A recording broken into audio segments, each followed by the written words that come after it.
العاشرة تماما بتوقيت العاصمة أسمرة. إلى حضراتكم نشرة الأخبار لهذا المساء، مستهلة إياها كالمعتاد بأهم وأبرز العناوين.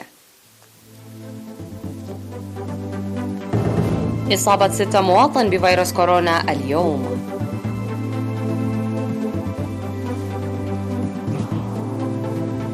انتخابات المدراء ولجان القرى في مديريتي وسط دانكاليا وأرعتا.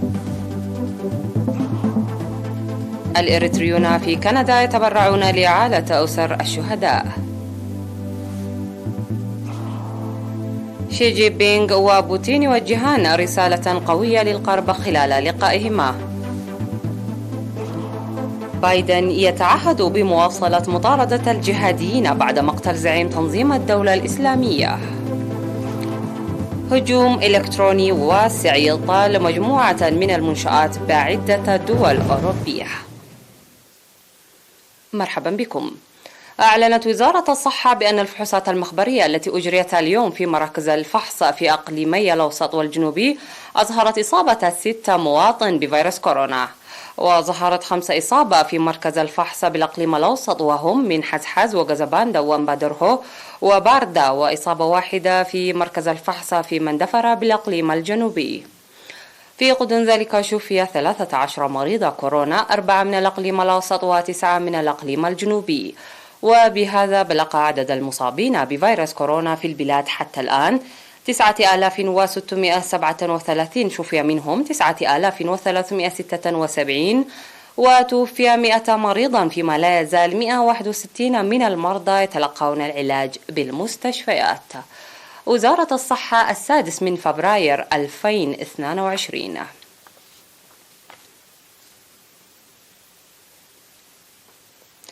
شهدت مديريتي وسط دانكاليا وأرعتا بإقليم جنوب البحر الأحمر انتخابات مدراء الضواحي والمدراء التنفيذيين ولجان القرى. وأجريت الانتخابات في مديرية أرعتا في 9 إدارات ضواحي و7 إدارات ضواحي في وسط دانكاليا، وقد انتخب في 69 قرية 153 من لجان القرى حسب المعلومات الواردة. وأشاد كل من مدير مديرية أرعتا السيد هبتأب جبرأب، والمدير التنفيذي لمديرية وسط دانكاليا السيد آدم عبد الله بمشاركة المواطنين الواعية، مناشدين المواطنين لإبداء مشاركة فاعلة في كافة البرامج المماثلة. وذكر بأن المواطنين ينتظرون من المنتخبين الجدد خدمات ناجحة تسهم بالنشاط والهمة والعمل الوافي، وستنظم لهم دورات تأهيلية تساعدهم في تسيير عملهم. من جانبهم تعهد المنتخبون الجدد العمل بوفاء وإخلاص، باعتبار أن قرب إدارات الضواحي بالشعب وتأكيد مشاركة الشعب في كافة البرامج والحصول على خدمات كفؤة يتطلب تحمل مسؤولية كبيرة. تلقى 141 من طلاب المرحلة الثانوية، بينهم 83 طالبة، دورة تأهيلية حول العلوم الاجتماعية امتدت لفترة أسبوعين، واشتملت الدورة حتى الوطن والوطنية والشباب والخدمة الوطنية وأعمدة الميثاق الوطني والتقانة والمعلومات ومعنى الفكر والفهم السياسي والفلسفة والدين، وكذلك خلفية الاتحاد الوطني للشباب والطلبة وأهدافه. وأوضح مسؤول الاتحاد في الأقليم الأوسط السيد سامسون كفلي في مراسم الاختتام التي جرت في 4 فبراير أن الدورة تسهم في رفع المعرفة السائدة في المجالات الاجتماعية والاقتصادية والسياسية والثقافية، مشيدا بالمساهمة الفعالة والاهتمام الزائد. وأشار إلى تقديم دورات تثقيفية وعلوم اجتماعية لأكثر من 3000 طالب من الفصلين 8 و9 حسب مستوياتهم بداية من شهر يناير عام 2022. وذكر الدارسون بأن هذه الدورات التأهيلية تساعدهم للتنشئة بالقيم المتميزة وحب الوطن، مناشدين لمواصلة مثل هذه الدورات. وفي الكلمة الختامية التي ألقاها رئيس الاتحاد الوطني للشباب وطلبة إريتريا السيد صالح أحمد دين، أوضح فيها أن هذه الدورات تساعد في تنشئة شباب تتسم بالفخر والاعتزاز الوطني، مشيرا إلى تنظيم دورات مماثلة في كافة أقاليم البلاد.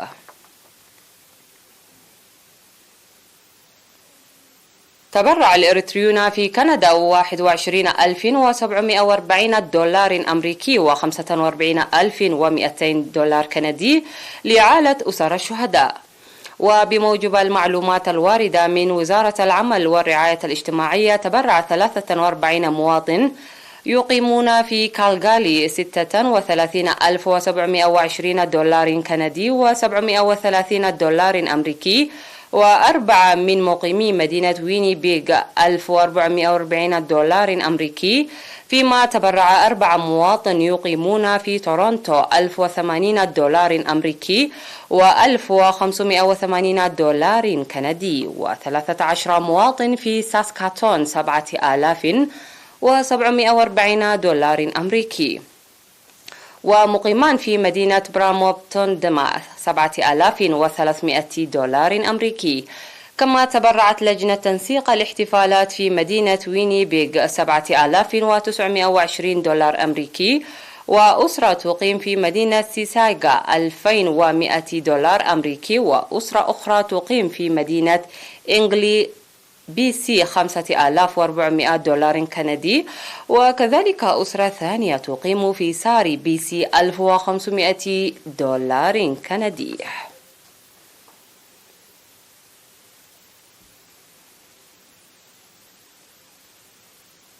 مشاهدينا، فاصل قصير من ثم نعود لمتابعة الأنباء على الصعيد العالمي، رجاء ابقوا معنا.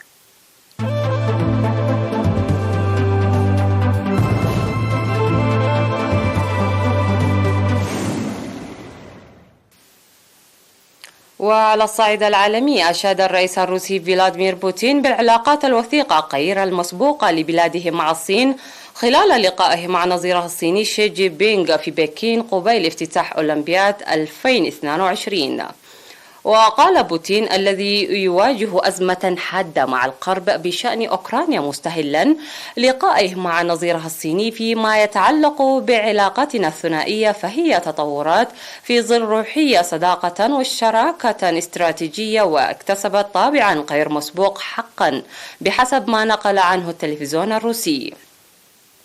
وعقب اللقاء قال الكرملين إن روسيا والصين دعتا إلى وقف توسيع حلف شمال الأطلسي، ونددتا بالتأثير الأمريكي في منطقة آسيا والمحيط الهادي، ووصفته بالتأثير السلبي. وأبدت روسيا والصين أيضا قلقهما حيال التحالف الدفاعي بين واشنطن ولندن وأستراليا، والذي بموجبه ستزود الولايات المتحدة كامبيرا بقواصات تعمل بالدفع النووي. ويلتقي بوتين بنظيره الصيني في لقاء نادر للثاني الذي لم يلتقي أي مسؤول أجنبي منذ تفشي كوفيد-19.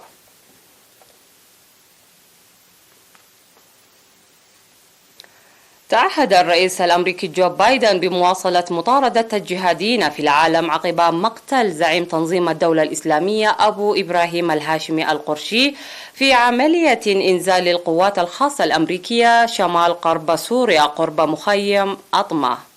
وأشار بايدن إلى أن هذه العملية دليل على أن أمريكا لديها الوسائل والقدرة على القضاء على التهديدات الإرهابية أينما كانت في العالم. وفي خطاب متلفز من البيت الأبيض، صرح بايدن قائلا إن الولايات المتحدة أزالت تهديدا إرهابيا كبيرا في العالم بهذه العملية التي نفذتها وحدة من القوات الخاصة الأمريكية، وشكلت أكبر انتكاسة للتنظيم الجهادي منذ مقتل زعيمها السابق أبو بكر البغدادي في عملية أمريكية مماثلة في منطقة إدلب أيضا.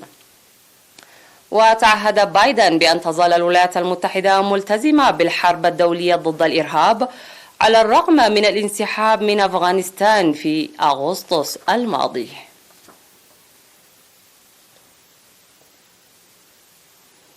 تعرضت مجموعة من المنشآت المرفأية في عدد من الدول الأوروبية لهجوم إلكتروني واسع، ما دعا السلطات القضائية إلى فتح تحقيق في شبهات الابتزاز. وأفادت إحدى الصحف الألمانية أن القراصنة يستخدمون أحد برامج الفدية، حيث يقتحمون شبكات الشركات ويشفرون بياناتها، ثم يطالبون أصحابها بفدية مالية عادة ما تدفع بالعملة المشفرة في مقابل إعادة تشغيل الشبكة. وكان عدد من المنشآت المرفئية في ألمانيا وهولندا وبلجيكا هدفا للهجوم الإلكتروني، ودفع بالسلطات القضائية إلى فتح تحقيق. وقال وسيط متخصصان القرصنة المعلوماتية التي بدأت منذ أيام عدة تتعلق بمرافئ النفطية ما يسبب اضطرابا في عمليات التسليم في عدة مرافئ كبيرة على خلفية ارتفاع أسعار الطاقة.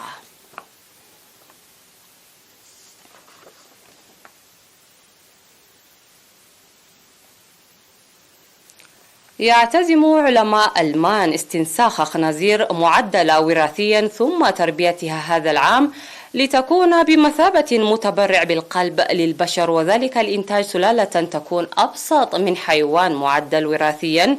في الولايات المتحدة استخدام الشهر الماضي في أول عملية زرع قلب خنزير في إنسان بالعالم. وقال إيكهارد فولف من جامعة لوفيج ميكسيمي ليانز في ميونخ إن فريقه يهدف إلى جعل السلالات الجديدة المعدلة من سلالة جزيرة أوكلاند جاهزة لتجارب الزرع بحلول عام 2025. وفي أول جراحة من نوعها زرع فريق من كلية الطب بجامعة ماريلاند الشهر الماضي قلب خنزير مع 10 تعديلات في رجل كان ميؤوسا من شفائه. ويقول أطباؤه إن استجابته جيدة على الرغم من استمرار مخاطر العدوى أو رفض العضو المزروع أو ارتفاع ضغط الدم.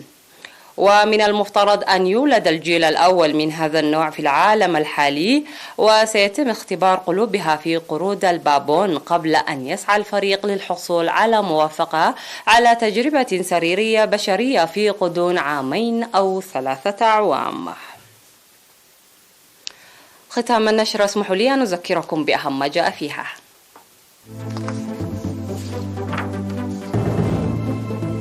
إصابة 6 مواطن بفيروس كورونا اليوم.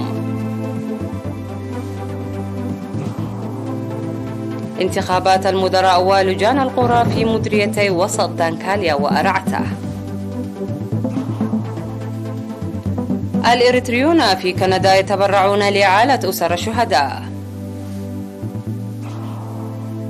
شي جين بينغ وبوتين يوجهان رسالة قوية للغرب خلال لقائهما.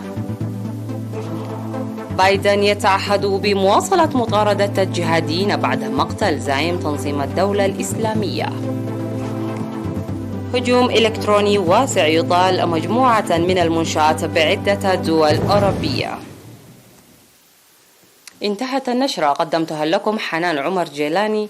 إلى اللقاء.